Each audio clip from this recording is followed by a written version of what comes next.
Nit de flamenc i cante a la Penya Bètica de Viladecans. L'entitat andalusa organitza regularment aquest tipus de vetllades per retrobar-se amb la seva terra. Al ritme dels quadres de ball de les nenes de la Penya Bètica va obrir la vetllada d'aquest dissabte.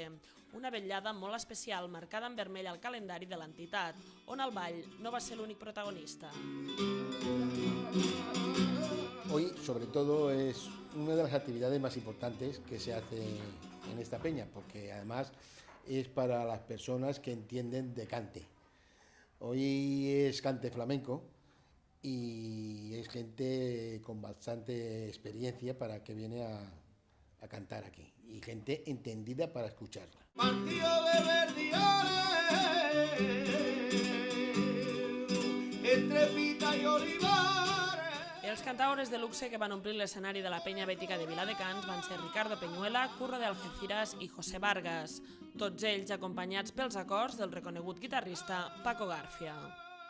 La Penya Bètica és una de les entitats més actives de la nostra ciutat. A part de vetllades com aquesta, organitza durant l'any tot tipus d'activitats i tallers. Actualment està preparant la celebració del Carnaval i la seva festa més sentida, el Dia de Andalucía, una festa que enguany celebraran conjuntament les 3 entitats andaluses de la ciutat.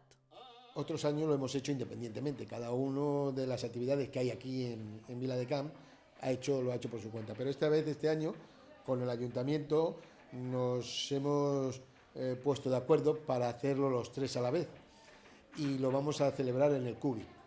Y allí el día 27 hacemos una actuación que se empieza a las 5:30 de la tarde hasta las 11 de la noche, y luego el día siguiente se hace la misa rociera y una caldereta.